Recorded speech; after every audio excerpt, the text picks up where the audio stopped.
আজকে আমরা যে টপিকটা নিয়ে আলোচনা করব সেটা হচ্ছে আমরা যে জীবনে বিপদে পড়ি, আমরা বিপদে পড়লে আমাদেরকে উদ্ধার করে কে? আল্লাহ ছাড়া আমাদের বাঁচানোর কেউ আছে?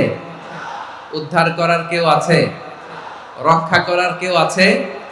এজন্য বিপদে পড়লে আমরা চাইবো কার কাছে? আমাদের যাই দরকার হোক আমরা ফরিয়াদ করব কার কাছে? নাকি মাজারে যেয়ে চাবেন? মাজারে যেয়ে চাবেন? অনেকে তো মাজারে যেয়ে কপাল খসে, আছে না নাই? মাজারে যেয়ে সন্তান চায়, আছে? এই এলাকায় না, এই এলাকার লোকদের আকীদা খালেস আমি জানি।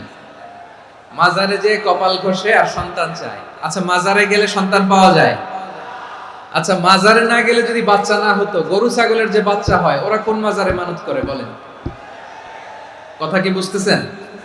এই যে প্রতি বছর গরু ছাগল ভেড়া এগুলো যে বাচ্চা দেয়, এরা কোন মাজারে যে মানত করে? এজন্য চাইতে হবে একজনের কাছে, তিনি কে? আমার প্রিয় পটুয়াখালীবাসী, মাজার জিয়ারত করা সুন্নাহ। আমরা মাজার জিয়ারত করব, আল্লাহ ওয়ালাদের কবরে যাব, আমরা সেখানে যে সালাম দিব, দোয়া করব, নিজের জন্য করব, কবরে শুয়ে থাকা মাইয়েতের জন্য করব, পুরো মুসলিম উম্মার জন্য করব। কিন্তু কবরে যিনি শুয়ে আছে ওই বাবার কাছে সন্তান চাওয়া যাবে? চাকরি চাওয়া যাবে? সফলতা চাওয়া যাবে? সফলতা দেয় কে? এক কথাই রব্বুল আলামিন বলেন, ওয়া ইয়ামসাসকাল্লাহু বিদুররিন ফালা কাশিফা লাহু ইল্লা হু ওয়া ইয়ুরিদকা বিখাইরিন ফালা রাদ্দা লিফাদলি ইউসিবু বিহি মান ইয়াশাউ মিন ইবাদিহি ওয়া হুয়াল গফুরুর রহিম। আল্লাহু আকবার। আল্লাহ বললেন, ওয়া ইয়ামসাসকাল্লাহু বিদুররিন ফালা কাশিফা লাহু ইল্লা হু। আল্লাহ যদি তোমাকে কোনো বিপদ স্পর্শ করায়, আল্লাহ যদি তোমারে কোনো বিপদে ফেলে দেয়, ওই বিপদ থেকে উদ্ধার করার তিনি ছাড়া আর কেউ নাই। জোরে বলেন ঠিক কিনা? তিনি যদি কোনো বিপদে ফেলেন, তিনি ছাড়া বিপদ থেকে উদ্ধার করার কেউ নাই। আর তিনি যদি তোমার প্রতি কোনো অনুগ্রহ করতে চান, ওই অনুগ্রহ ঠেকিয়ে দেওয়ার ক্ষমতাও কারো নাই। আল্লাহ যদি আপনার সফলতা দিতে চায়, পৃথিবীর কোন শক্তি ওই সফলতাকে থামাতে পারে? এজন্য আল্লাহ বললেন, খবরদার, চিন্তা আর আকীদা খালিস করে নাও। ওয়া ইয়ামসাসকাল্লাহু বিদুররিন ফালা কাশিফা লাহু ইল্লা হু। আল্লাহ বিপদে ফেললে বিপদ থেকে উদ্ধার করার কেউ থাকে না। আর আল্লাহ যদি তোমার প্রতি দয়া দেখাতে চান, অনুগ্রহ করতে চান, ওই অনুগ্রহকে প্রতিরোধ করার মতো ক্ষমতা কারো নাই। তিনি তার বান্দাদের মধ্য থেকে যাকে ইচ্ছা তাকে দেন, যত ইচ্ছা তত দেন। তিনি ক্ষমাশীল, তিনি মেহেরবান। সুবহানাল্লাহ। তিনি ক্ষমাশীল, তিনি মেহেরবান। তাহলে এই আয়াত থেকে আমরা বুঝতে পারলাম, আমরা যদি বিপদে পড়ি আমাদেরকে কেউ বাঁচাতে পারে না। আমার বাবা আমারে বাঁচাতে পারে, আমার মা আমাকে বাঁচাতে পারে, আমার বন্ধু আমারে বাঁচাতে পারে, আমার দলের কর্মী আমাকে বাঁচাতে পারে, আমার পীর সাহেব আমারে বাঁচাতে পারে। আমার পটুয়াখালীর ভাইয়েরা খেয়াল রাখবেন, বাঁচাতে পারে এক মহান সত্তা, উদ্ধার করতে পারে এক মহান সত্তা। চিৎকার করে বলুন, তিনি কে? আবার আল্লাহ বললেন, আম্মাই ইউজিবুল মুত্তাররা ইযা দাআহু ওয়া ইয়াকশিফুস সুআ ওয়া ইয়াজআলুকুম খুলাফাআল আরদ আইলাহুম মা'আল্লাহ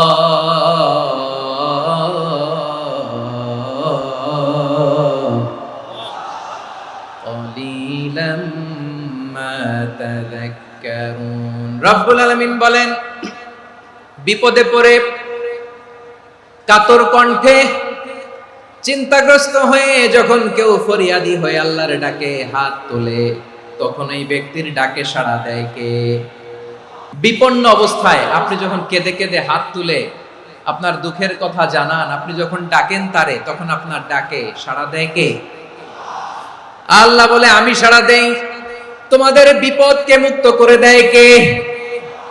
ওই আল্লাহর সাথে কোন উপাস্য আছে নাকি? কিন্তু খুব অল্প সংখ্যক লোকই তোমরা উপদেশ গ্রহণ করো। কথাটা কার?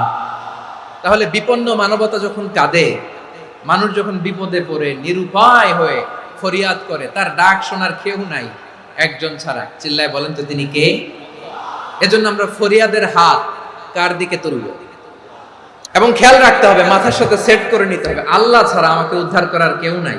এই পৃথিবীতে কেউ আপন না প্রিয় ভাইরা। বিপদে পড়লে বোঝা যায় কেউ আপন না। আপন শুধু একজন মহান সত্তা, তিনি কে? বিপদে আপদে কেউ আমাদের বাঁচাতে পারে না, তরাতে পারে না, মুক্তি দিতে পারে না, উদ্ধার করতে পারে না, একমাত্র আমার প্রভু ছাড়া, আল্লাহ ছাড়া। চিল্লায় বলেন ঠিক কিনা? মাথার সাথে এটা সেট করে নিতে হবে যে আমাদের পুরো জীবনটাই পরীক্ষা। The life is a test. পুরো জীবনটাই পরীক্ষা। এই জীবনে বিপদ আসবে, আপদ আসবে, পরীক্ষা আসবে, সবার জীবনে এটা থাকে। এক একজনের পরীক্ষা এক এক রকম।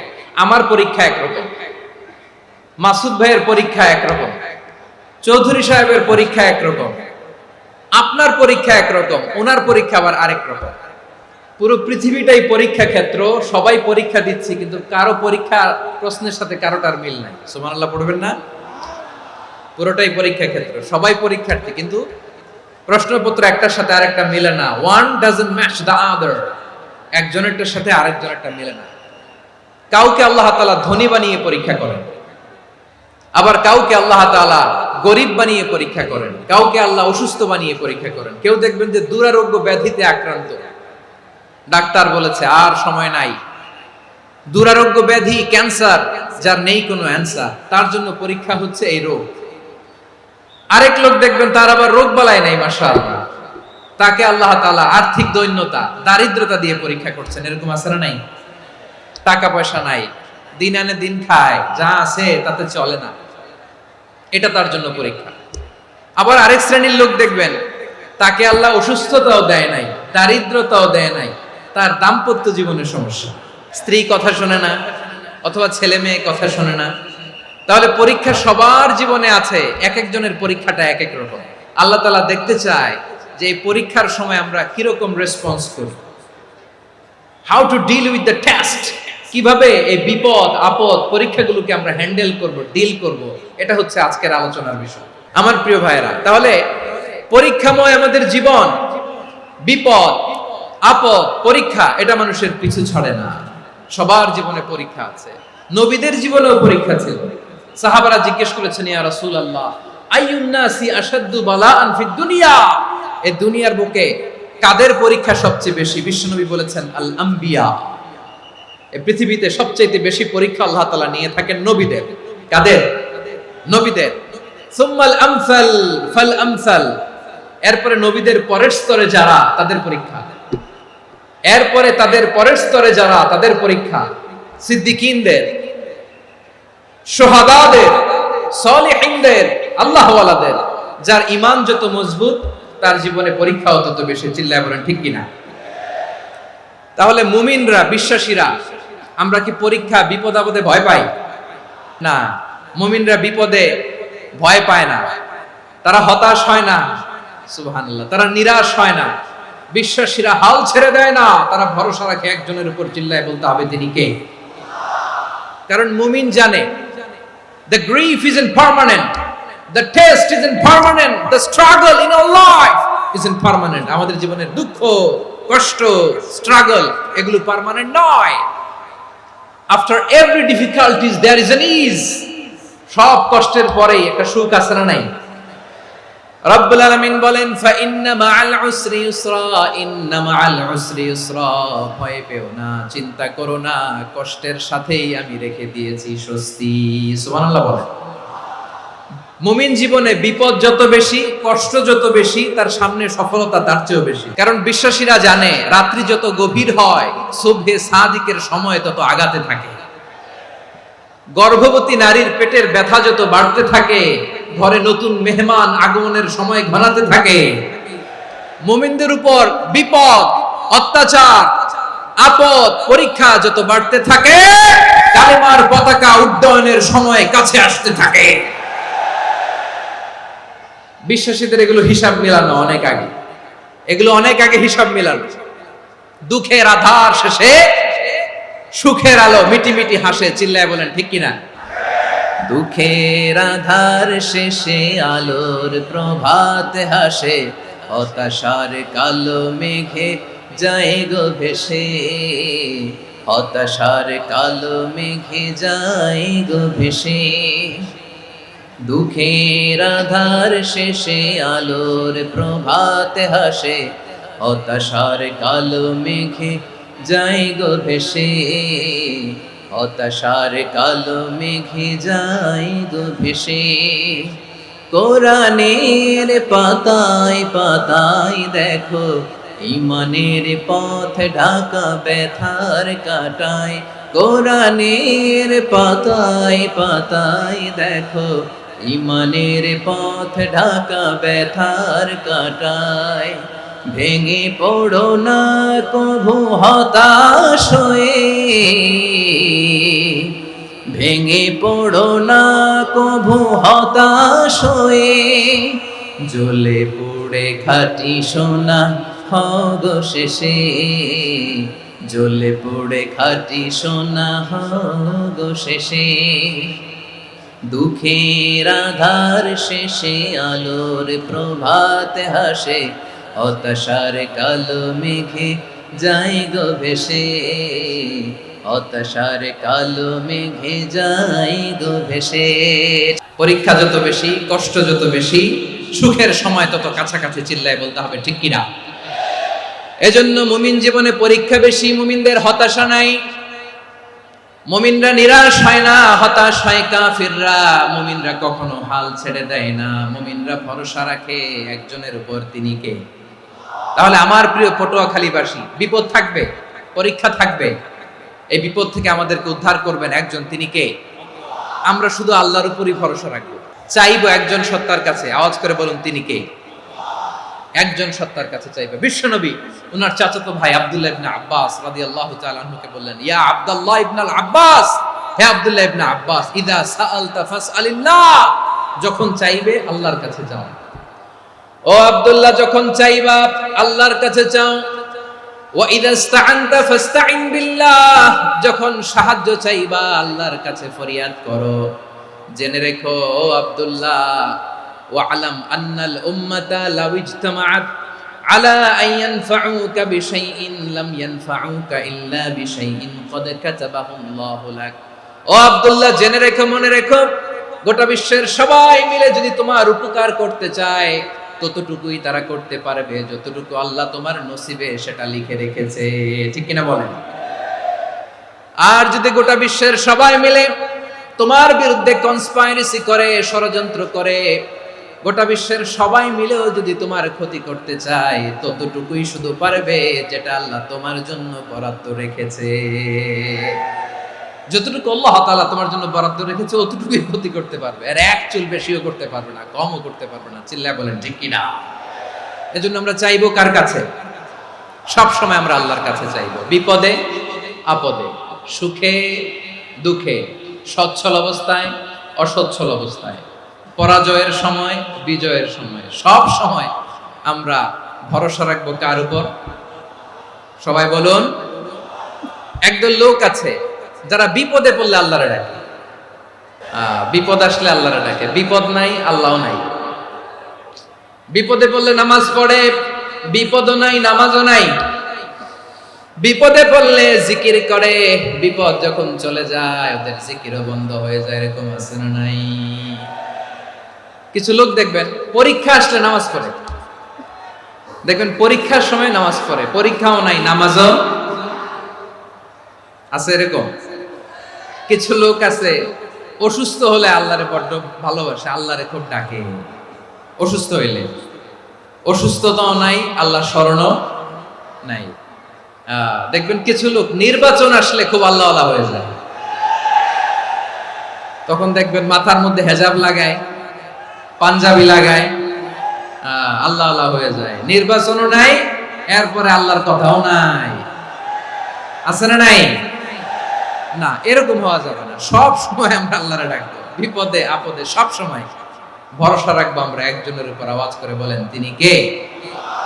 এ কথায় আল্লাহ তাআলা আমাদের চোখে আঙ্গুল দিয়ে জানিয়ে দিলেন, ফাইদা রাকিবু ফিল ফুলকি দা'আবুল্লাহা মুখলিসিনা লাহুদ্দিন ফালাম্মা নাজ্জাহুম ইলাল বাররি ইযা হুম ইউশরিকুন।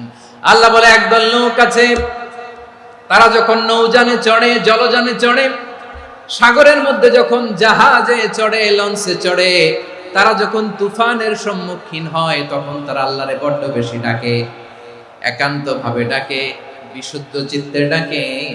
আবার তুফান থেকে তাদেরকে সেফ জোনে নিয়ে, নিরাপদ জোনে নিয়ে যখন বন্দরে আমি আল্লাহ তাদেরকে ভিড়িয়ে দেই, ওই লোকগুলো আবার আমি আল্লাহর সাথে শিরিক করে। এরকম আছে না নাই? জাহাজে উঠছে, সাগরের মাঝখানে তুফান, ওই সময় দেখবেন আল্লাহ কারে কয়। এই কথা তো আপনাদেরকে বোঝানো সহজ, আপনারা তো নদীর দেশের মানুষ। আচ্ছা, লঞ্চে উঠে তুফানের সম্মুখীন হয়েছেন, জলোচ্ছ্বাস, সবাই, আমার বলার দরকার নাই, বলেন, মাঝ নদী, তুফান, জলোচ্ছ্বাস, জলের মধ্যে উচ্ছ্বাস, ঢেউ, টর্নেডো, সাইক্লোন, মেঘের ঘন ঘটা, পরিবেশ ঘুটঘুটে অন্ধকার, লঞ্চ একবার এদিকে আরেকবার ওইদিকে, ভিতরে কি অবস্থা হয় বলেন তো? তখন মুসলিম আল্লাহর ডাকে, হিন্দু আল্লাহর ডাকে, ঠিক কিনা বলেন? আস্তিক আল্লাহর ডাকে, নাস্তিক আল্লাহর ডাকে, ঠিক কিনা? লঞ্চের ভেতর, স্টিমারের ভেতর কান্নারে রোল পড়ে যায়, চিৎকারের রোল পড়ে যায়, সবার মুখ দিয়ে শুধু একটা আওয়াজ, লা ইলাহা লা ইলাহা লা ইলাহা সুবহানাল্লাহ আলহামদুলিল্লাহ লা ইলাহা। আল্লাহ নামের জিকির করবে যারা, আল্লাহর কাছে প্রিয় তারা, আল্লাহর কাছে প্রিয় যারা, জান্নাতে প্রবেশ করবে তারা, জোরে লা ইলাহা লা ইলাহা ইল্লাল্লাহ লা ইলাহা ইল্লাল্লাহ মুহাম্মাদুর রাসূলুল্লাহ সাল্লাল্লাহু আলাইহি ওয়াসাল্লাম। আমার প্রিয় পটুয়াখালীবাসী, তাহলে লঞ্চের ভেতরে যখন আমরা তুফানের মধ্যে পড়ি, তখন সবাই মিলে আমরা একটা নামের জিকির করি। নামটা কার? মুসলমানেরাও ডাকে, হিন্দুরাও ডাকে, আস্তিকও ডাকে, নাস্তিকও ডাকে, সবাই ডাকে একজনকে, তিনি কে?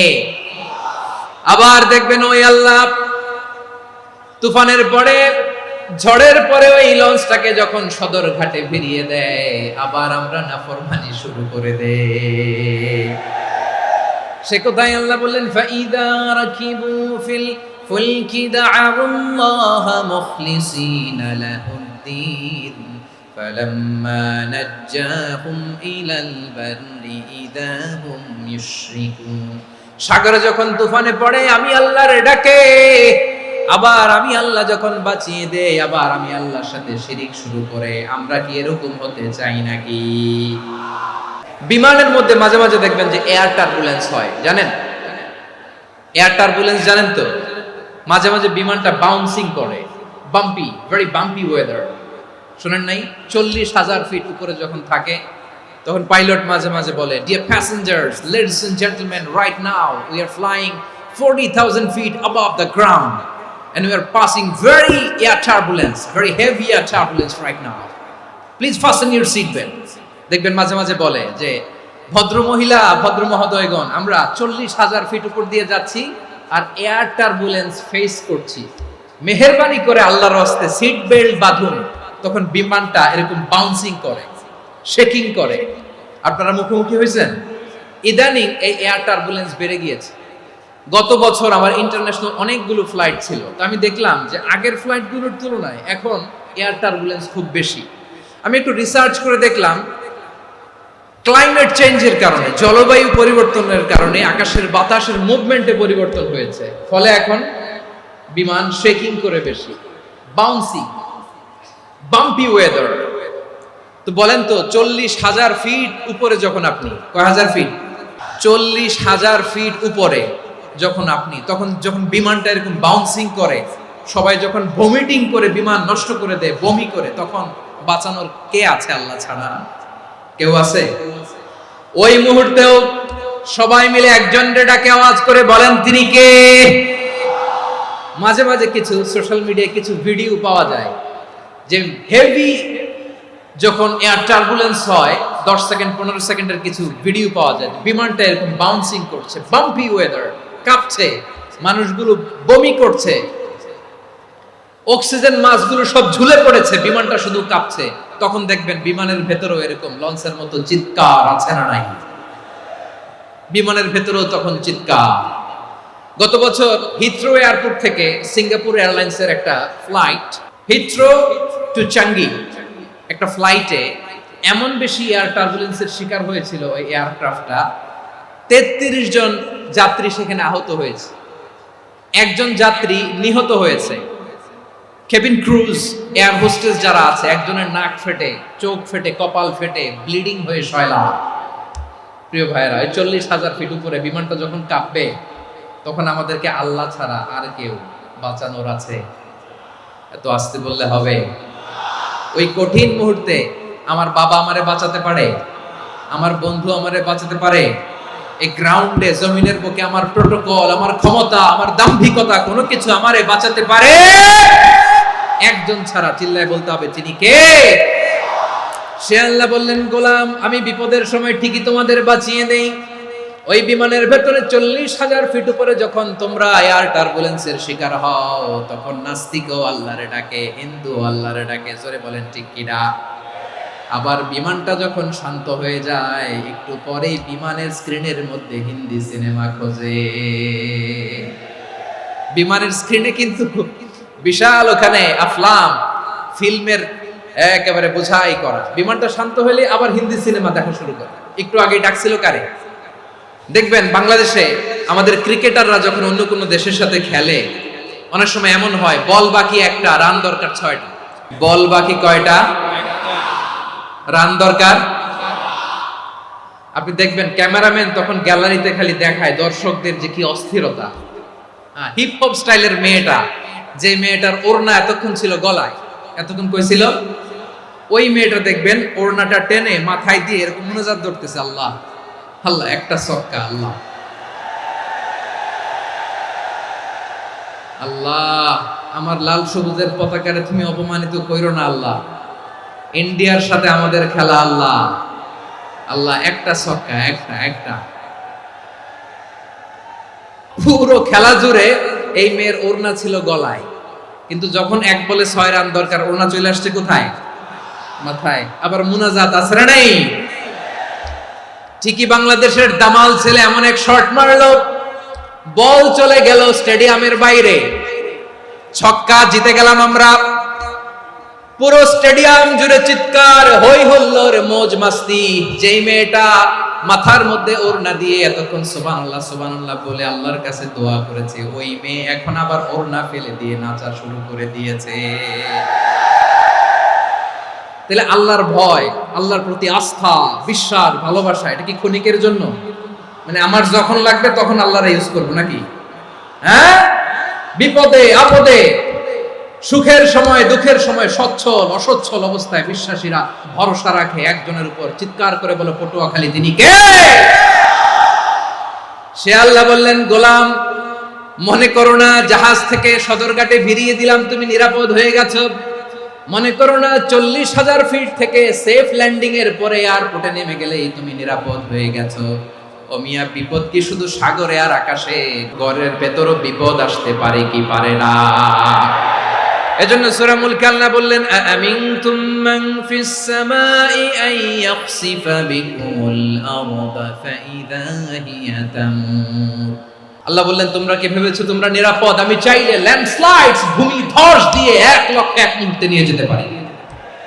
এক সুনামি দিয়ে থাপ্পড় মেরে 3 লক্ষ সাগরের ভেতরে ঢুকায় দিতে পারি। 1 সেকেন্ডও লাগে না আমার। أم أمنتم من في السماء أن يرسل عليكم حاصبا فستعلمون كيف نذير। আল্লাহ চাইলে আকাশ থেকে পাথর বৃষ্টি নাজিল করতে পারেন কি পারেন না? এই মুহূর্তে এখানে ভূমিকম্প দিতে পারেন কি পারেন না? আচ্ছা, ভূমিকম্প যখন হয় আমাদের কারো হুঁশ থাকে? আপনি মনে করছেন আমরা সাধারণ মানুষ, আমরা দৌড় দেই, আর প্রেসিডেন্ট প্রধানমন্ত্রী ওনারা বুঝি খাটে শুয়ে থাকে? ভূমিকম্প, আর্থকোয়েক যদি হয়, বাঁচার জন্য আমরা কি করি? হয় খাটের তলায়, ডাইনিং টেবিলের নিচে, উপরে শক্ত কিছু আছে এটার নিচে, অথবা ঘর থুইয়া দেও দৌড়। তো প্রধানমন্ত্রী উনি কি করে? প্রেসিডেন্ট উনি কি করে? হ্যাঁ, উনি খাটের মধ্যে যে শুয়ে থাকে নাকি? উনিও দৌড়, সাধারণ মানুষও দৌড়, প্রধানমন্ত্রীও দৌড়, বাড়িওয়ালাও দৌড়, ভাড়াটিয়াও দৌড়, সবাই দৌড়। নাকি ভাড়াটিয়ারা বাড়ি থুইয়া দৌড়, বাড়িওয়ালারা আর বেরোয় না? এরকম না। তাহলে যে কোনো মুহূর্তে ভূমিকম্প দিয়ে নাস্তানাবুদ করতে পারে কে? আমার প্রিয় ভাইয়েরা, আমরা নিরাপদ নই, আমরা তার দয়ায় বেঁচে আছি। কার দয়ায়? এজন্য আল্লাহ বললেন, গোলাম, যে কোনো মুহূর্তে বিপদ দিয়ে তোমাদেরকে নাস্তানাবুদ করতে পারি। বিশ্বাসী বলে যদি নিজেকে দাবি করো, সব সময় ডাকতে হবে একজন সত্তাকে। বলেন তিনি কে? আপদ থেকে, পরীক্ষা থেকে, ক্যালামিটি থেকে আমাদেরকে কেউ বাঁচাতে পারে না, একজন সত্তা ছাড়া। আবারও বলেন তো তিনি কে? এবার আমরা দেখি বিষ্ণু ইসা ইসলামের জীবনে বিপদ আপদ ছিল কিনা। উনি বিপদ আসলে কিভাবে ডিল করতেন, বিপদ আসলে কোন দোয়া পড়তে হয়, কিভাবে ফরিয়াদের হাত উত্তোলন করতে হয়, কিভাবে রবের দরবারে নতজানু হয়ে ফরিয়াদ করতে হয়, এটা জানার দরকার আছে না নাই? আসুন আমরা বিষ্ণুনবীর জীবনী থেকে দেখি বিপদ আসলে উনি কি করতেন। বিপদ আসলেই প্রথমে বিষ্ণুনবী সাল্লাল্লাহু আলাইহি ওয়াসাল্লাম একটা দোয়া পড়তেন। তিনি পড়তেন, ইন্না লিল্লাহি ওয়া ইন্না ইলাইহি রাজিউন। নিশ্চয় আমরা আল্লাহর জন্য, নিশ্চয় আমরা কার দিকে ফিরবো ভাই? আবার কার দিকে ফিরবো? আওয়াজ করে বলুন তো, আমরা এসেছি কার কাছ থেকে, আবারও ফিরে যাব কার কাছে? এজন্য বিষ্ণুই পড়ছেন, ইন্না লিল্লাহি ওয়া ইন্না ইলাইহি রাজিউন। নিশ্চয় আল্লাহর জন্য, ওই আল্লাহর দিকেই আমরা ফিরে যাব। তারপরে বিষ্ণুই পড়তেন, আল্লাহুম্মা আজুরনি ফি মুসিবাতি ওয়াখলুফ লি খায়রাম মিনহা। একসাথে প্রথমে পড়তেন ইন্না লিল্লাহি ওয়া ইন্না ইলাইহি রাজিউন, তারপর পড়তেন আল্লাহুম্মা আজুরনি ফি মুসিবাতি ওয়াখলুফ লি খায়রাম মিনহা। মানে আল্লাহ, এই যে আমি বিপদে ধৈর্য ধারণ করলাম, এটার সব তুমি আমারে দাও, আর যেটা হারালাম এর চেয়ে ভালো কিছু দিয়ে মেকআপ করে দিও, ভালো কিছু দিয়ে বদল করে দিও। সুবহানাল্লাহ পড়েন। তাহলে বিপদ আসলে আমরা কি পড়ব? এদেশে পরস্পরে দেখা হলে দেয় সালাম, এদেশে আমজনতার হৃদয় জুড়ে পাক কালাম, এদেশে বিপদ এলে সর্বজনে সর্বক্ষণে দোয়া পড়ে ইন্না লিল্লাহ। কি পড়ে? সুবহানাল্লাহ সুবহানাল্লাহ সুবহানাল্লাহ সুবহানাল্লাহ। এদেশে আজান শুনে সূর্য ওঠে শহর গ্রামে, এদেশে আজান শুনে সূর্য ডুবে সন্ধ্যা নামে, এদেশে সকল কাজে সবাই বলে বিসমিল্লাহ, এদেশে ভালো কিছু দেখে শুনে হাসি মুখে সবাই বলে মাশাআল্লাহ। তাহলে বিপদ এলে আমরা কি পড়ি? তাহলে বিপদ এলেই আমরা এখন থেকে ইন্না লিল্লাহ পড়ব, নাকি হাই হুতাশ করবেন? একদল আছে হাই হুতাশ করে, হায় আল্লাহ রে, মোর কি হইল রে, মুই কি হরমু রে, মুই কমবে যামু রে, এরকম বিলাপ করতে নিষেধ করেছেন বিশ্বনবী। কি করব, কই যাব, কি হবে, হায় হায়, এরকম হাহুতাশ আছে না নাই? বিশ্বাসীরা হাহুতাশ করে না, তারা ইন্না লিল্লাহ পড়ে। কি পড়ে মনে থাকবে? আমরা পড়ব ইন্না লিল্লাহি ওয়া ইন্না ইলাইহি রাজিউন। নিশ্চয়ই আমরা আল্লাহর জন্য, আমরা আল্লাহর দিকেই ফিরে যাব। এরপর পড়ব আল্লাহুম্মা আজুরনি ফি মুসিবাতি ওয়াখলুফ লি খায়রাম মিনহা। আল্লাহ, আমি যে বিপদে ধৈর্য ধারণ করলাম এটার সওয়াব দিও, আর যা হারালাম তার চেয়ে ভালো কিছু দিয়ে বদল করে দিও। সুবহানাল্লাহ পড়েন। বিশ্বনবীর হাদিস শুনলেন উম্মে সালামা রাদিয়াল্লাহু তাআলা আনহা। ওনার স্বামী হলো আবু সালামা। মজার ঘটনা খেয়াল করে শুনেন। সাইয়্যিদাতুনা উম্মে সালামা রাদিয়াল্লাহু তাআলা আনহা, ওনার স্বামীর নাম আবু সালামা। শ্রেষ্ঠ দম্পতি, শ্রেষ্ঠ ফ্যামিলি। প্রথমে হিজরত করেছিলেন হাবাসায়, পরে হিজরত করেছেন মদিনায়। উহুদ যুদ্ধের পরে ওনার স্বামী আবু সালামা ইন্তেকাল করলো, শহীদ হলো। সুবহানাল্লাহ পড়েন। যখন আবু সালামা ইন্তেকাল করলো, উম্মে সালামা রাদিয়াল্লাহু তাআলা আনহা কেঁদে কেঁদে হায়রান। আর নবীর শিখানো বাণী অনুযায়ী তিনি বারবার পড়ছিলেন ইন্না লিল্লাহ। কি পড়ছিলেন? ইন্না লিল্লাহ। যেহেতু বিশ্বনবী বলেছেন কেউ যদি বিপদের প্রথম ধাক্কায় পড়ে ইন্না লিল্লাহি ওয়া ইন্না ইলাইহি রাজিউন, আল্লাহুম্মা আজুরনি ফি মুসিবাতি ওয়াখলুফ লি খায়রাম মিনহা, তাহলে এই বিপদে যে সে যা হারালো তার চেয়ে শ্রেষ্ঠ কিছু দিয়ে আল্লাহ তার বদল দিয়ে দিবে। এই হাদিস শুনে উম্মে সালামা রাদিয়াল্লাহু তাআলা আনহা ওনার প্রাণ প্রিয় স্বামী আবু সালামার ইন্তেকালের পরে চোখের পানি ছাড়ে আর পড়ে ইন্না লিল্লাহি ওয়া ইন্না ইলাইহি রাজিউন, আল্লাহুম্মা আজুরনি ফি মুসিবাতি ওয়াখলুফ লি খায়রাম মিনহা। বারবার এই দোয়া পড়ে চোখের পানি ছাড়ে, এই দোয়া পড়ে চোখের পানি ছাড়ে, আর মনে মনে বলে আবু সালামার মতো ভালো মানুষ মদিনাতে নাই, আবু সালামার চেয়েও ভালো মানুষ মদিনাতে নাই, তার চেয়ে ভালো মানুষ কি করে আল্লাহ তাআলা আমারে দিবে, তার চেয়ে ভালো মানুষ তো আমি মদিনাতে দেখি না। চোখের পানি দিয়ে বুক ভাসায় আর নবীর হাদিসের উপর আমল করে পড়ে ইন্না লিল্লাহি ওয়া ইন্না ইলাইহি রাজিউন, ইন্না লিল্লাহি ওয়া ইন্না ইলাইহি রাজিউন। পড়তে পড়তে চোখের পানি ছাড়ে আর চিন্তা করে বিশ্বনবী বললেন, এই দোয়া পড়লে যেটা হারালাম তার চেয়ে ভালো কিছু দিয়ে আল্লাহ পুরস্কার দেয়। আবু সালামের চেয়ে ভালো মানুষ মদিনার মধ্যে আর কে হতে পারে? কি আজীব তামাশা, কি অবাক করা ঘটনা। কিছুদিন পরে দেখা গেল সাইয়্যিদুল মুরসালিন রাহমাতাল লিল আলামিন স্বয়ং বিশ্ব নবী উম্মে সালামাকে বিয়ের প্রস্তাব পাঠিয়েছে। স্বয়ং বিশ্ব নবী উম্মে সালামা রাদিয়াল্লাহু তাআলা আনহাকে বিয়ের প্রস্তাব পাঠিয়েছেন। উনি রাজি হয়ে গেলেন, বিয়ে হয়ে গেল, উনি হয়ে গেলেন উম্মুল মুমিনিন, আমাদের মা, পুরো মুসলিম উম্মার মা। চিৎকার করে বলেন আল্লাহু আকবার। তাহলে আমার প্রাণপ্রিয় ভাইরা, বিপদে পড়লে আমরা পড়বো ইন্না লিল্লাহি ওয়া ইন্না ইলাইহি রাজিউন, আল্লাহুম্মা আজুরনি ফি মুসিবাতি ওয়াখলুফ লি খায়রাম মিনহা। যারা যারা বিপদ আসলে এই দোয়াটা পড়বেন এখন থেকে আওয়াজ করে ইনশাআল্লাহ বলেন। যা হারাইছেন তার চেয়ে শ্রেষ্ঠ জিনিস দিয়ে বদলা দিবে কে? তাহলে বিপদে পড়লেই প্রথমে আমরা এটা পড়ব, শুনে শুনে মুখস্থ করবেন। আমার মায়েরা, আমার বোনেরা, আপনাদের জন্য 3টি মাঠের অ্যারেঞ্জমেন্ট করা হয়েছে, আমি জানি। আপনারাও এই দোয়াগুলো পড়বেন, আপনার স্বামীকে শেখাবেন, সন্তানকে শেখাবেন, আপনার পুরো পরিবারটাকে জান্নাতের টুকরো বানিয়ে দিবে কে? তাহলে বিপদ আসলে প্রথমে কি পড়তে হবে এটা জেনে গেলাম।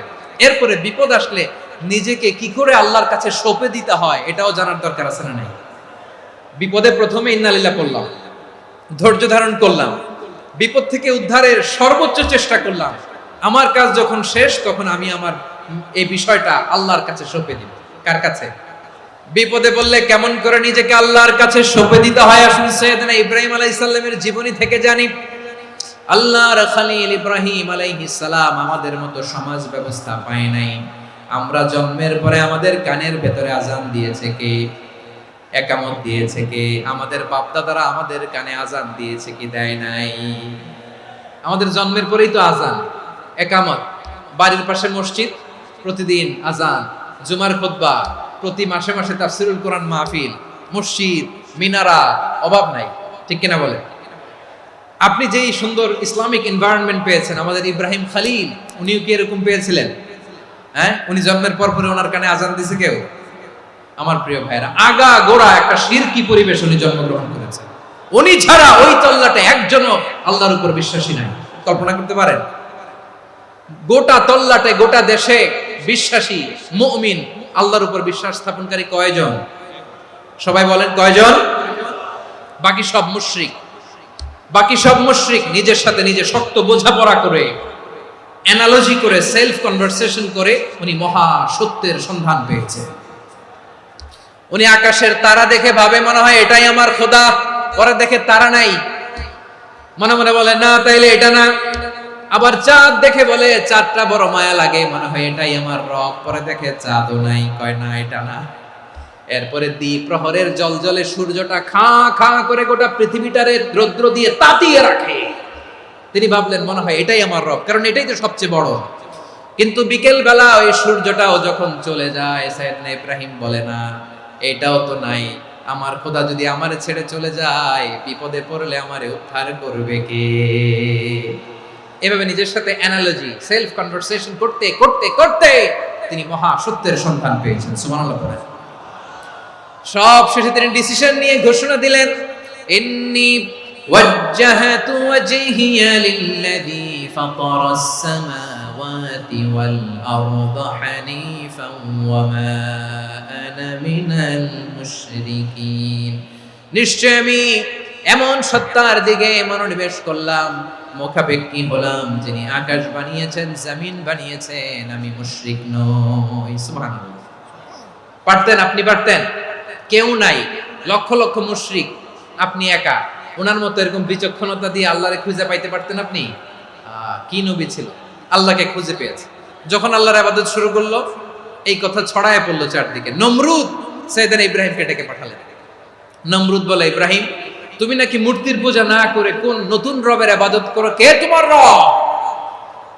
সাইয়েদনা ইব্রাহিম বললেন, রব্বি আল্লাযী ইউহয়ী ওয়া ইউমীত, আমি এমন রবের ইবাদত করি যিনি জীবন দেন, যিনি মৃত্যু দেন। নমরুদ বলে, তাই নাকি? তোমার রব জীবন দেয়, মৃত্যু দেয়, আর এটা তো আমি দেই। আমিও তো জীবন দেই, আমিও তো মৃত্যু দেই। সাইয়েদনা ইব্রাহিম বললেন, কেমন করে তুমি জীবন দাও, মৃত্যু দাও, একটু দেখাও তো। নমরুদ জেলখানা থেকে দুজন কয়েদিকে ডেকে আনলো, কয়েদি এনে অর্ডার করলো, একটাকে এখনই শিরোচ্ছেদ, হেড অফ, ডেথ পেনাল্টি, মৃত্যুদণ্ড দেয়া হলো, ফিনকি দিয়ে রক্ত বের হলো। নমরুদ বলে, দেখো, দুজনকে ধরে আনলাম, একজন কয়েদিকে দিলাম ডেথ পেনাল্টি, মৃত্যুদণ্ড, ওরে মৃত্যু দিলাম।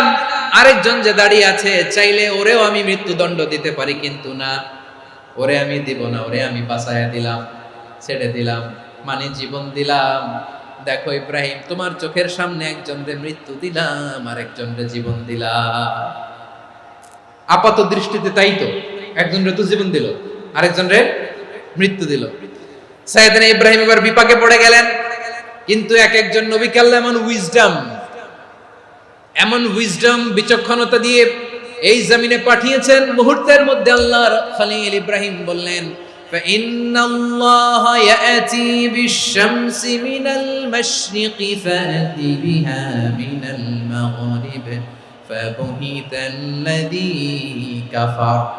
আল্লাহর খলিল ইব্রাহিম বললেন, নমরুদ, বুঝলাম তুমি জীবন দাও, মৃত্যু দাও, দেখলাম, কিন্তু আমার রব, আমার আল্লাহ প্রতিদিন সকালবেলা উষা লগ্নে ওই পূর্ব দিগন্ত থেকে সূর্যটাকে উদিত করেন, সাঁঝের বেলা, বিকেল বেলা, কুথুরি লগ্নে, সন্ধ্যা বেলা ওই দ্বিপ্রহরের জলে সূর্যটাকে পশ্চিম দিগন্তে ডুবিয়ে দেন।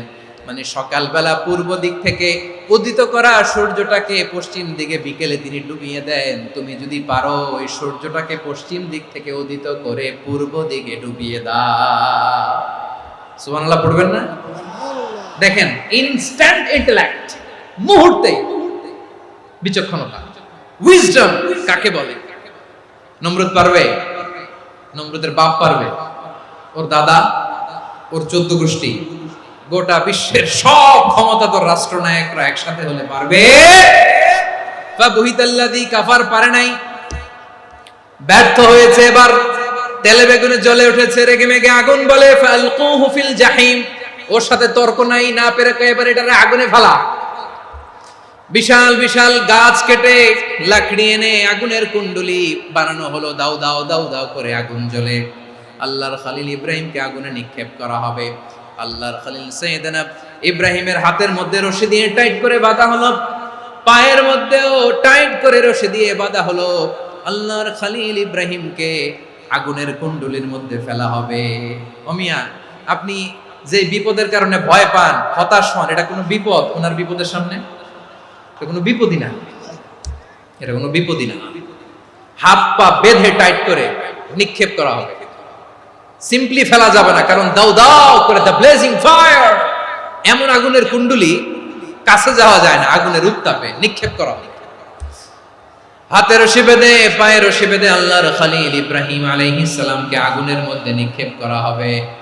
আহা, এটার বলে অগ্নি পরীক্ষা। উনি অগ্নি পরীক্ষার সম্মুখীন হয়েছিলেন। এজন্য কঠিন পরীক্ষাকে আমরা অগ্নি পরীক্ষার সাথে তুলনা করি, ঠিক কিনা? সাইয়েদনা জিবরাইল এসে বললেন, ও আল্লাহর খলিল, ওরা তো আপনার হাতও বেঁধে ফেললো, পাও বেঁধে ফেললো, নড়াচড়ার সুযোগ নাই, বলেন আমি জিবরিল ফেরেশতা আপনার জন্য কি করতে পারি? আল্লাহর খলিল ইব্রাহিম বলেন, ও জিবরাইল, তোমার কাছে আমার কোনো চাওয়া পাওয়া নাই। সুবহানাল্লাহ বলেন। তোমার কাছে বলার কিছু নাই, তোমার সাহায্যের আমার দরকার নাই। সাইয়েদনা ইব্রাহিম আলাইহিস সালামকে হাতে পায়ে রশি বেঁধে, হাত পা বাঁধা অবস্থায় জ্বলন্ত অগ্নিকুণ্ডে যখন নমরুদের দলবল নিক্ষেপ করবে, আল্লাহর খলিল কিভাবে নিজেকে আল্লাহর কাছে সঁপে দিয়েছেন পটুয়াখালীর ভাইরা খেয়াল করে শুনুন। হাত পা বেঁধে আল্লাহর খলিলকে যখন নিক্ষেপ করা হবে, তিনি মুখ ফুটে বলে ফেললেন, হাসবুনাল্লাহু ওয়া নি'মাল ওয়াকিল। হাসবুনাল্লাহু ওয়া নি'মাল ওয়াকিল, আমার জন্য আল্লাহই যথেষ্ট, আমার জন্য আল্লাহই যথেষ্ট। তিনি আমার সবচেয়ে বড় গার্ডিয়ান, তিনি আমার সবচেয়ে বড় অভিভাবক। জিব্রাইলের সাহায্যে রফারকে ফিরিয়ে দিলেন। দুনিয়ার বুকে কারো কাছে কিছু বলেন নাই, মুখ ফুটে বলেছেন হাসবুনাল্লাহ। ও আমার পটুয়াখালীর প্রাণের ভাইয়েরা, খেয়াল রাখবেন, কোন বান্দা তার হাতে থাকা সব চেষ্টাটুকুন করার পরে মুখ ফসকে মুখ দিয়ে যখন বলে ফেলে হাসবুনাল্লাহ, বান্দা যখন হাসবুনাল্লাহ বলে ফেলে, ওই ব্যাপারটা ডিল করার দায়িত্ব স্বয়ং আল্লাহ আরশের উপর থেকে নিয়ে নেয়। আপনি যখন বলে ফেলবেন হাসবুনাল্লাহ, এটা ডিলিং করবে কে তখন? বান্দা তার সাধ্যের সবটুকু চেষ্টার পরে নতজানু হয়ে যখন বলবে হাসবুনাল্লাহ, আল্লাহ তুমি আমার জন্য যথেষ্ট, নি'মাল ওয়াকিল, তুমি আমার শ্রেষ্ঠ অভিভাবক, তখন তার কি দরকার না দরকার এটা ডিল করে স্বয়ং আল্লাহ। নিক্ষেপ করা হলো সাইয়েদনা ইব্রাহিমকে অগ্নিকুণ্ডলিতে। হাজার হাজার মানুষের দৃশ্য দেখার জন্য জড়ো হয়েছে এরকম বিশাল ময়দানে। কিন্তু কি অবাক করার ঘটনা, সবাই ভয় পাচ্ছিল, না জানে কি হয়ে যায়। আল্লাহর খলিলকে যখন আগুনের কুণ্ডলিতে নিক্ষেপ করা হয়, আল্লাহর খলিল ইব্রাহিম আগুনের কুণ্ডলীর মধ্যে বসে বসে মানুষগুলোর দিকে তাকিয়ে হাসতে শুরু করে দেয়। কারণ আকাশ থেকে রব্বুল আলামিন স্পেশাল ভার্ডিক্ট নাজিল করেছেন, স্পেশাল হুকুম জারি করেছেন, কুলনা ইয়া নারু কুনি বারদান ওয়া সালামান আলা ইব্রাহিম। ও আগুন, খবরদার, সৃষ্টি শুরু থেকে তোকে একটা ধর্ম আমি বাতলে দিয়েছিলাম, তোর ধর্ম, আগুনের ধর্ম হলো যা পাবে জ্বালিয়ে ছারখার করবে। আল্লাহ বলল, আগুন, তোর ধর্ম দিয়েছিলাম, তুই সব জ্বালিয়ে পুড়িয়ে ছারখার করে দিবি, কিন্তু ক্ষণিকের জন্য আমি তোর জ্বালিয়ে দেওয়ার ক্ষমতাটাকে কেড়ে নিলাম, জ্বালিয়ে ভস্ম করে দেওয়ার ক্ষমতা আমি কেড়ে নিলাম। কুনি বারদান, ঠান্ডা হয়ে যা, কিন্তু এত বেশি ঠান্ডা হবি না আবার আমার ইব্রাহিমের জন্য সর্দি লেগে না যায়। সুবহানাল্লাহ, এত আস্তে বললে হবে?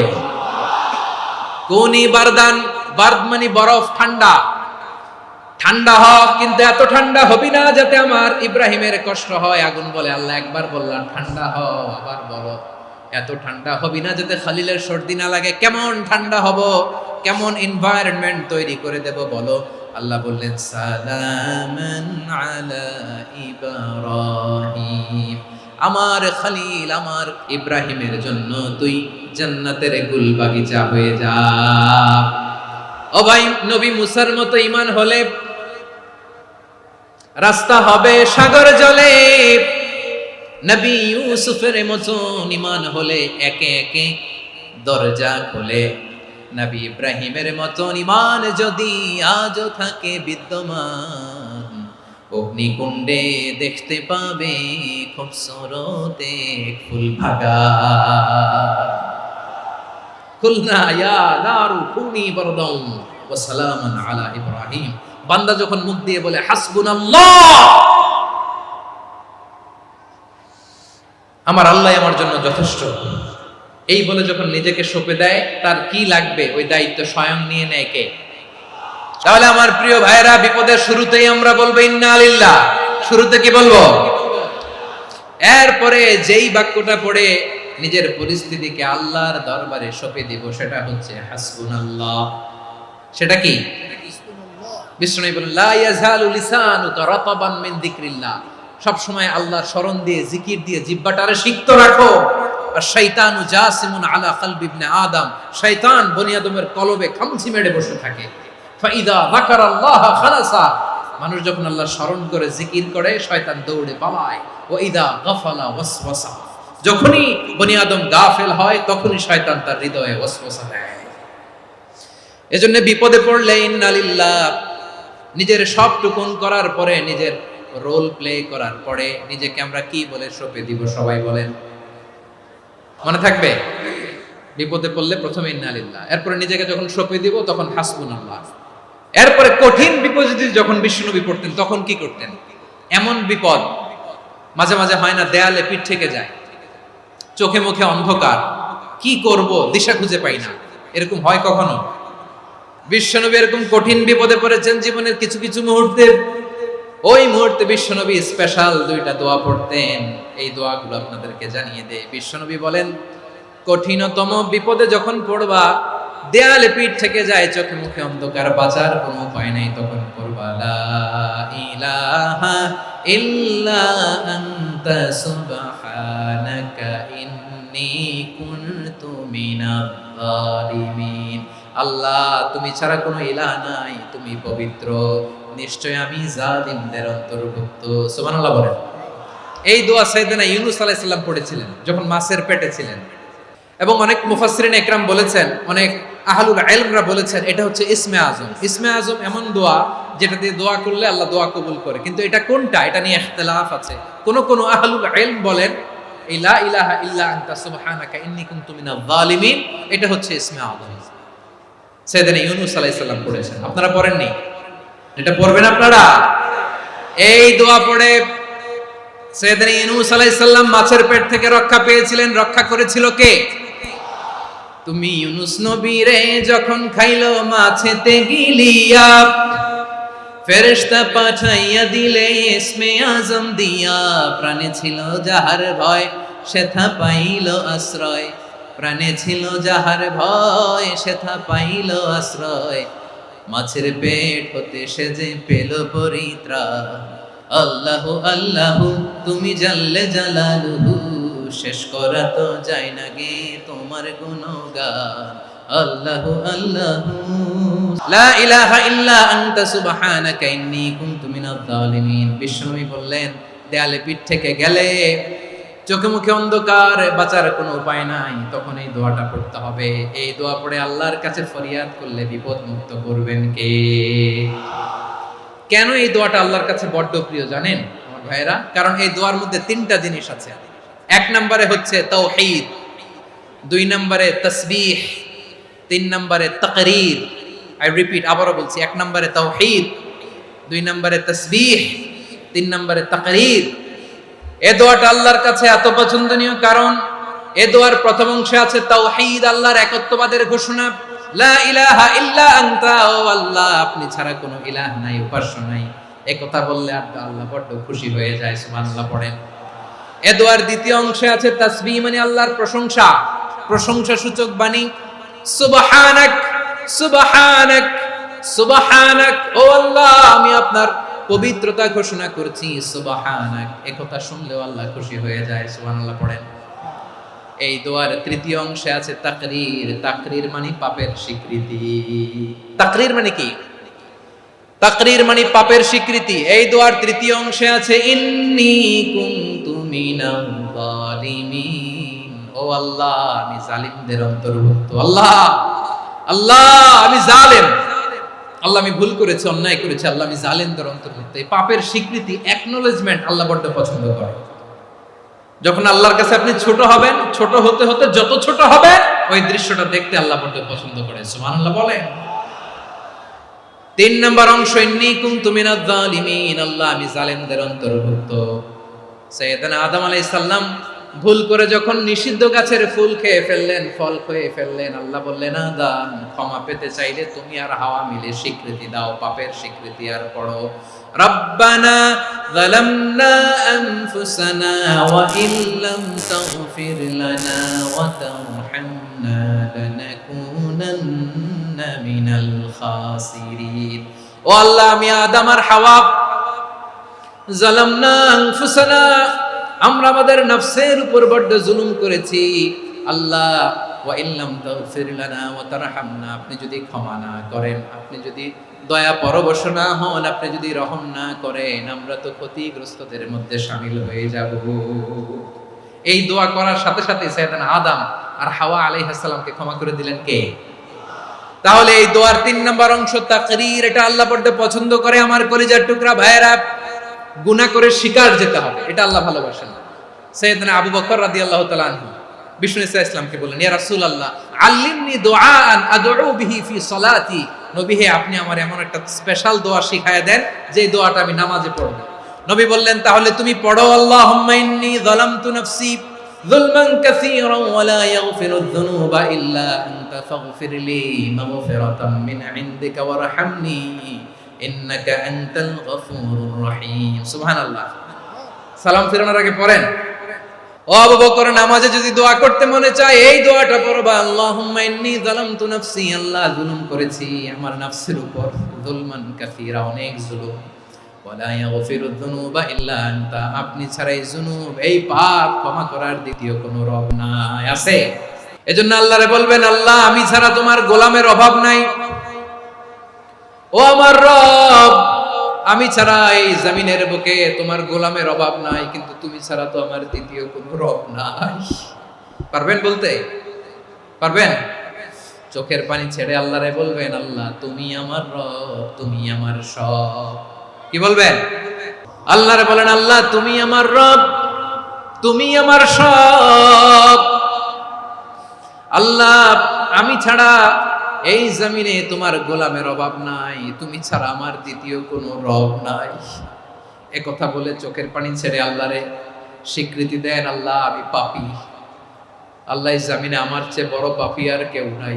ওযু করে সিজদায় লুটিয়ে পড়ে চোখের পানি ছেড়ে আল্লাহরে পাপের স্বীকৃতি দেন, আল্লাহ এমন কোন জুলুম নাই, গুনাহ নাই আমি করি নাই, সগীরা কবিরা, জেনে না জেনে, ইচ্ছায় অনিচ্ছায়, শিরকি বেদাতি সব গুনাহ করেছি। আল্লাহ আকাশের নিচে জমিনের উপরে আমার চেয়ে বড় গুনাহগার আর কেউ নাই। চোখের পানি ছেড়ে আল্লাহরে বলেন, আল্লাহ আমি ছাড়া তোমার গোলামের অভাব নাই, তুমি ছাড়া আমার দ্বিতীয় কোনো রব নাই, তুমি ছাড়া তো কেউ আমার গুনাহ ক্ষমা করার নাই, তুমি আমার রব, তুমি আমার সব। বলতে পারবেন? এই তাকরীর আমার পটুয়াখালীর ভাইয়া, এই স্বীকৃতিটা দেখতে আল্লাহ বড্ড ভালোবাসে, কারণ আমরা সবাই গুনাহগার, আমরা সবাই কি? বিশ্বনবী বলেন, কুল্লুকুম খাত্তাউন, আ বানি আদম তোমরা সবাই পাপী। সবাই কি? সবাই পাপী। আমরা সবাই পাপী, আপন পাপের বাটখারা দিয়ে অন্যের পাপ মাপি। আমরা যে পাপী এটা ভাবতে মনে চায় না কারো, খালি অন্যের পাপ দেখি আমরা, এটা ভুল। ওর এই পাপ, ও পাপী, ও জালেম, ও জাহান্নামী, এরকম একটা টেন্ডেন্সি। আমার যে কি হালাত এটার খেয়াল নাই। খেয়াল করতে হবে যে আমি সবচেয়ে বড় পাপী, ঠিক কিনা বলেন? পাপ করি না এমন কেউ আছি? হ্যাঁ আছি। কেউ না জানলেও জানে কে আমার পাপের ঘটনা? পৃথিবী না জানুক আমি তো জানি, আমি কি পাপ করেছি হায়। ও আমার কলিজার টুকরা ভাইয়েরা, মাথাটাকে নিচু করে জীবনের সব গুনার ফিরিস্তিগুলো একটা একটা করে স্বীকার করে আল্লাহরে বলেন, আল্লাহ আমি পাপী, আল্লাহ আমার চেয়ে বড় পাপী এই দুনিয়াতে কেউ নাই, আকাশের নিচে জমিনের উপরে আমার চেয়ে বড় পাপী কেউ নাই। একটা একটা করে আল্লাহ স্বীকার করি আমি পাপী, সব পাপের স্বীকৃতি দিলাম। পৃথিবী না জানুক আমি তো জানি, আমি কি পাপ করেছি হায়। আমার পাপের করলে বিচার, বাঁচার আমার নাই উপায়। দয়াময় তুমি মাফ করো আমায়, মাফ করো আমায়। আল্লাহ তাআলা যদি দয়া করে আমাদেরকে মাফ না করে, আমাদের বাঁচার কোনো উপায় নাই। আপনি কি ভেবেছেন আপনার নামাজ দিয়ে আপনি জান্নাতে যাবেন? আপনি তাহাজ্জুদ গুজার, সেজদা দিতে দিতে কপালে দাগ ফেলেছেন, এটা আপনারা জান্নাতে নেবে না। আপনি এলাকার সবচেয়ে বড় হাতেম তাই দানশীল, এই দানের ভরসায় বসে আছেন, কশিন কালো না। আমাদের নামাজ, আমাদের রোজা, আমাদের ইবাদত, এগুলোকে মিজানের পাল্লায় উঠালে কোনো ওজনই হবে না। তবে আমাদের একটা কৌশল জানা আছে, আমরা আল্লাহর রহমতের ভিখারি। আমরা সেদিন আগেই গুনার স্বীকৃতি দিয়ে দেব। আমরা বলবো, আল্লাহ তুমি প্রশ্ন করার আগে তোমার একটা কথা বলি, আমারে কিছু জিজ্ঞেস করো না, আমি সব করেছি। এমন কোন পাপ নাই যে পাপ আমারে দিয়ে হয় নাই। তোমার রহমত দিয়ে তুমি জান্নাতে পাঠাবা, তোমার দয়ায় জান্নাতে যেতে চাই, আমল দিয়ে না। পারবেন বলতে? কিয়ামতের দিন আমরা বলবো, আল্লাহ আমার আমল দিয়ে জান্নাত চাই না, আমি তোমার দয়া দিয়ে জান্নাত চাই। তোমার দয়া ছাড়া আমার কোনো উপায় নাই। কারণ আল্লাহ যদি বিচার করে বাঁচার কারো উপায় নাই। আল্লাহ যদি বলে ফেলেন তুই এটা করলি কেন, ওখানে গেলি কেন, কোরআনে 1000 বার নিষেধ করলাম তারপরেও এই পাপে জড়ালি কেন, এরকম প্রশ্ন ছুড়ে দিলে আমার উত্তর আছে? বাঁচার কোনো উপায় আছে? রোজ হাসরে হে আল্লাহ আমার করোনা বিচার, আল্লাহ করোনা বিচার, বিচার চাহি না তব দয়া চাই, এ গুনাহগার করোনা বিচার। আপনার আমল দিয়ে জান্নাতে যাবেন? কি দিয়ে যাবেন? আল্লাহর দয়া দিয়ে। আল্লাহর রহম আর দয়া ছাড়া কেউ জান্নাতের চেহারাও দেখতে পাবে না। আমার প্রিয় ভাইয়েরা, এই দোয়া আল্লাহর কাছে পছন্দনীয় হওয়ার কারণ 3টা। দোয়ার প্রথম অংশে আছে তাওহীদ, আল্লাহর একত্ববাদের ঘোষণা। এই দোয়ার দ্বিতীয় অংশ আছে তাসবিহ, আল্লাহর প্রশংসা সূচক বাণী। এই দোয়ার 3 নাম্বার অংশ পাপের স্বীকৃতি।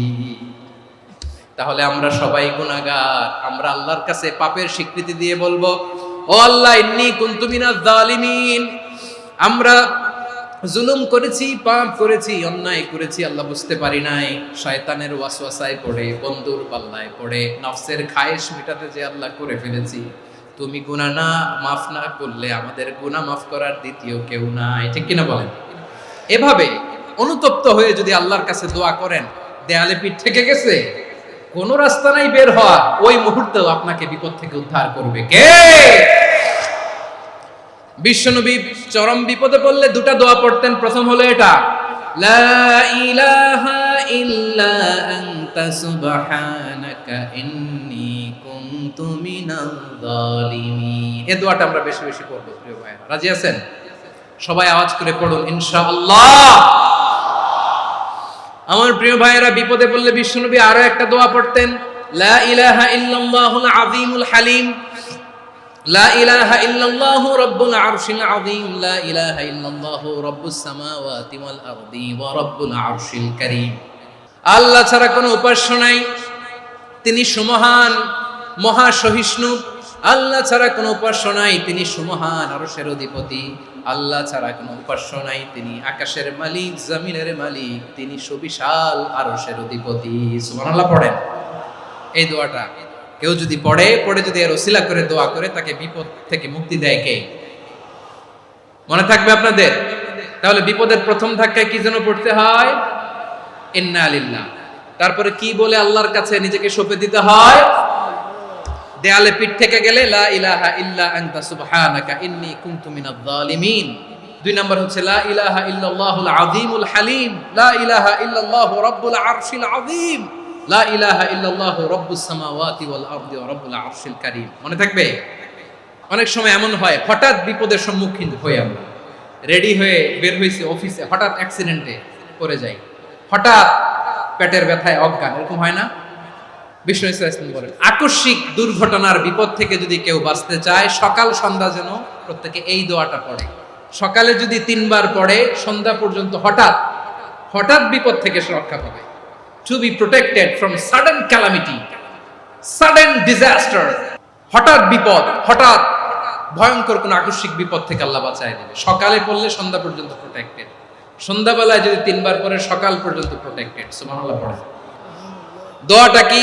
দোয়াটা হচ্ছে বিসমিল্লাহিল্লাযী লা ইয়াদুররু মা ইসমিহি শাইউন ফিল আরদি ওয়ালা ফিস সামাই ওয়া হুয়াস সামিউল আলীম। ছোট না? অনেক ছোট, মুখস্থ করবেন। বিসমিল্লাহিল্লাযী লা ইয়াদুররু মা ইসমিহি শাইউন ফিল আরদি ওয়ালা ফিস সামা। ওই আল্লাহর নাম নিচ্ছি, যে আল্লাহর নামের বরকতে আকাশ জমিনের কোনো কিছু কারো কোনো ক্ষতি সাধন করতে পারে না। তিনি সর্বশ্রোতা, সর্বজ্ঞ। সুবহানাল্লাহ পড়েন। পড়বেন এই দোয়াটা, বিসমিল্লাহিল্লাযী লা ইয়াদুররু মা ইসমিহি শাইউন ফিল আরদি ওয়ালা ফিস সামাই ওয়া হুয়াস সামিউল আলীম। ফজরের পরে 3 বার, মাগরিবের পরে 3 বার যদি কেউ পড়ে প্রোটেক্টেড, যে কোনো হঠাৎ বিপদ থেকে প্রোটেক্টেড। প্রোটেক্ট করেন কে? ওই আল্লাহর নাম নিচ্ছি যে আল্লাহর নামের ওসিলায় আকাশ জমিনের কোনো কিছু কোনো ক্ষতি করতে পারে না। সুবহানাল্লাহ পড়েন। আচ্ছা, এবার আমাদের জীবনে দুশ্চিন্তা আছে না নাই বলেন? Tension, hyper tension, anxiety, depression, সবার জীবনে টেনশন আছে না নাই?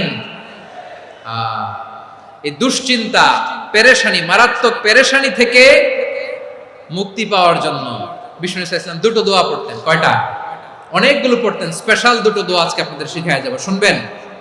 পেরেশানিতে পড়লে, টেনশনে পড়লে এই দোয়াটা, প্রিয় ভাইরা, বিষ্ণু ইসলাম যখন খুব বিপদে পড়তেন, দুশ্চিন্তা ওনাকে ঘিরে ধরতো, উনি পড়তেন ইয়া হাইয়ু ইয়া কাইয়ুম বিরহমাতিকা আস্তাগীথ।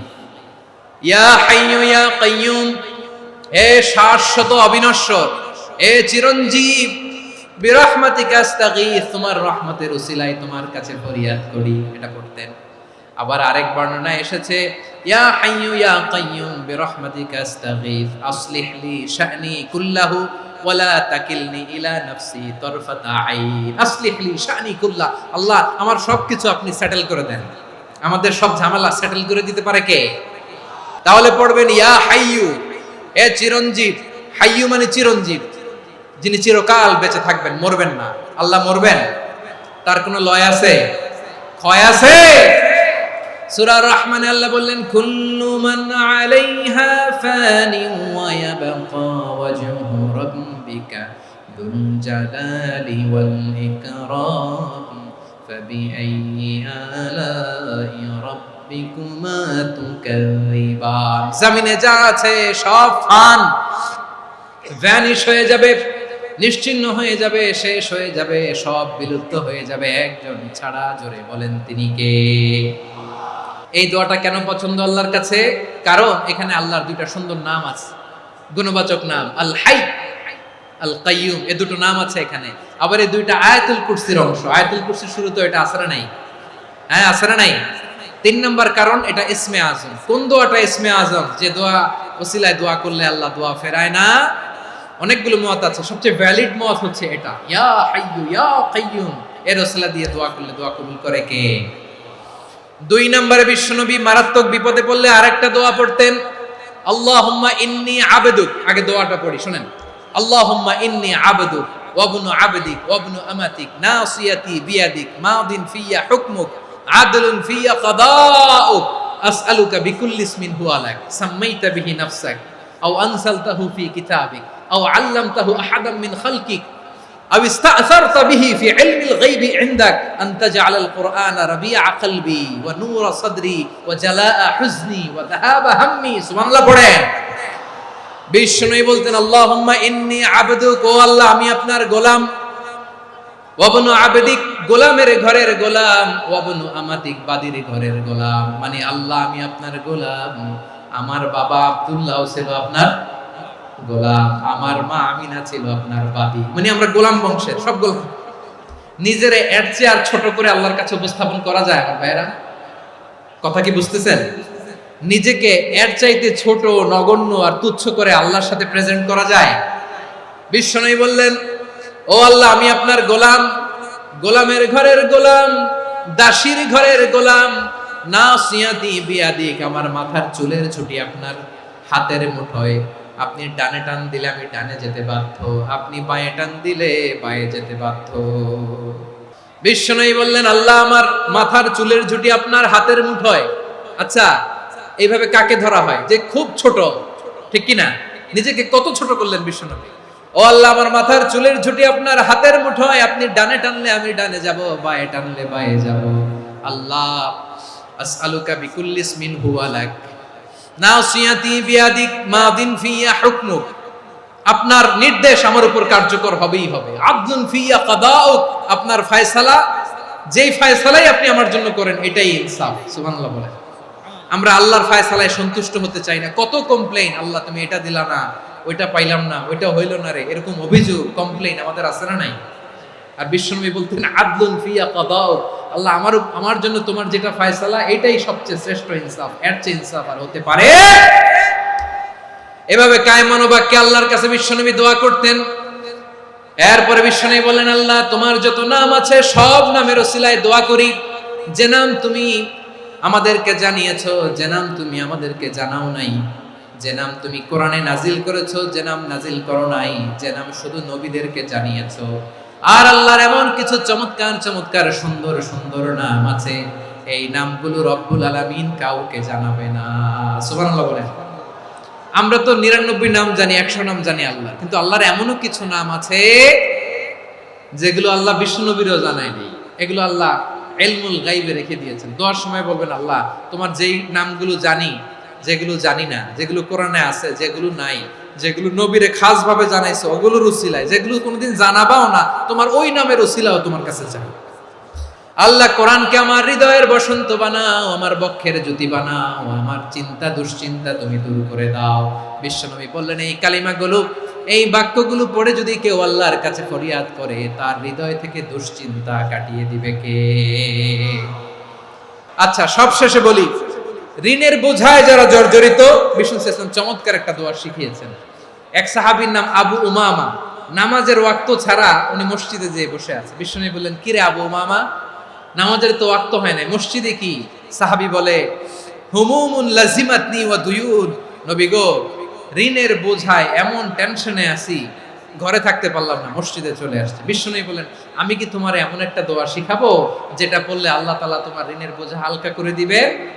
আবু উমামা বললেন, ইয়া রাসূলুল্লাহ, অবশ্যই শিখাবেন। বিশ্বনবী বললেন, তাহলে তুমি পড়বা, আল্লাহুম্মা ইন্নী আউযু বিকা মিনাল হাম্মি ওয়াল হাযান ওয়া আউযু বিকা মিনাল জুবনি ওয়াল বুখল ওয়া আউযু বিকা মিন গালাবাতিদ দাইনি ওয়া কাহরির রিজাল।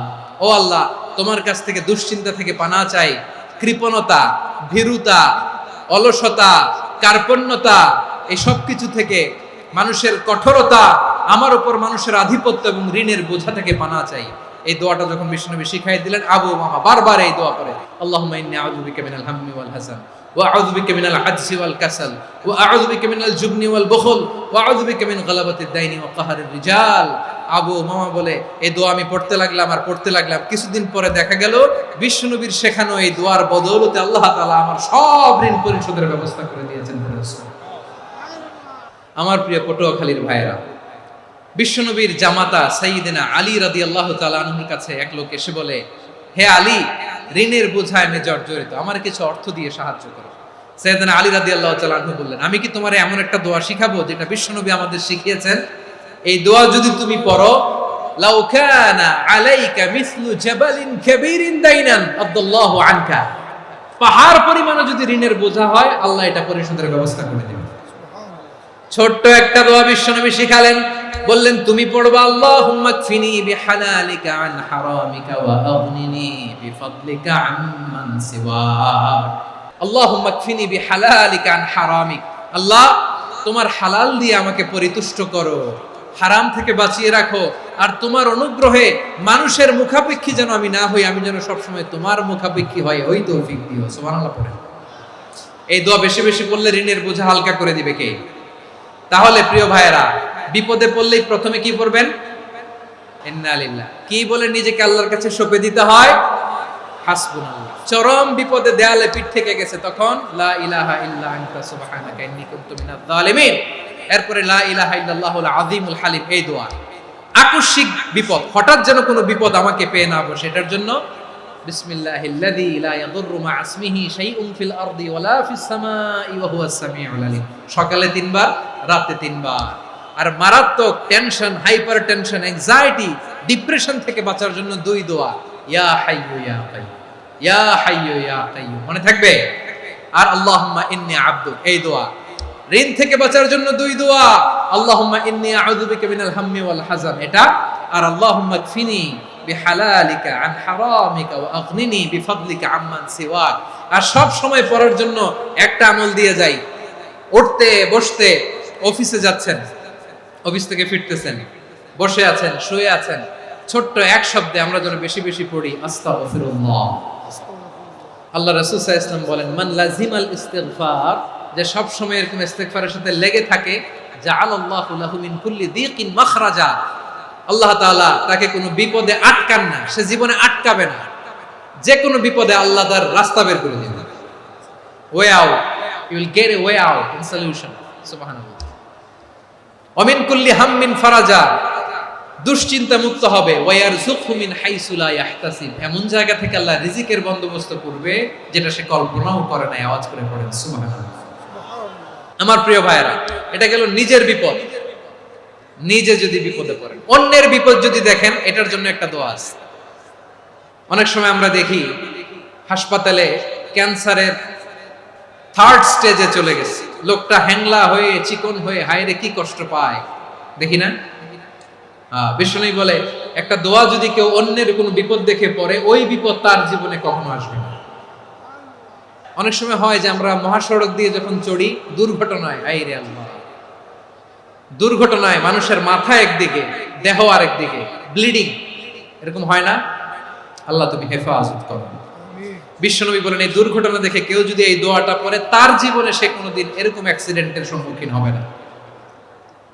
বিশ্বনবী বলেন অন্যের বিপদ দেখে কেউ যদি পড়ে, আলহামদুলিল্লাহিল্লাযী আফানি মিম্মা বাতালাকা বিহি ওয়া ফাদ্দালানি আলা কাসীরিন মিম্মান খালাকা তাফদীলা, মানে প্রশংসা সে আল্লাহর, যে আল্লাহ তাআলা তোমাকে যেই জিনিস দিয়ে পরীক্ষা করেছে, আমাকে ওইটা থেকে বাঁচিয়ে দিয়েছে।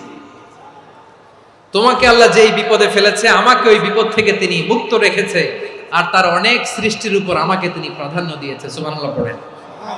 যে কোনো বিপদ, কারো ক্যান্সার দেখে যদি এই দোয়াটা আপনি বিশ্বাসের সাথে পড়েন, জীবনে কোনোদিন ক্যান্সার রোগে আক্রান্ত হবেন না। দুর্ঘটনা দেখে যদি পড়েন, ওই দুর্ঘটনা আপনাকে স্পর্শ করবে না। যে কোনো কারো বিপদ দেখে যদি কোনো বিশ্বাসী বান্দা এই দোয়া পড়ে, বিশ্বনবী বলেন লাম ইউসিবহু যালিকাল বালা, ওই বিপদ তাকে আর ধরবে না। উফিয়া মিনহু মিন যালিকাল বালা কাইনাম মা কান, সে যতদিন হায়াত পাবে কোনোদিন ওই বিপদ তাকে স্পর্শ করবে না। আমার প্রিয় ভাইরা, তাহলে পুরো আলোচনার সেন্ট্রাল থিম হচ্ছে আমাদের জীবনে বিপদ আসবে, কষ্ট আসবে, দুঃখ আসবে, কিন্তু বিপদে আপদে আমরা হাল ছেড়ে দিব না, হতাশ হব না। মুমিন হতাশ হয় না, নিরাশ হয় না, হাল ছেড়ে দেয় না।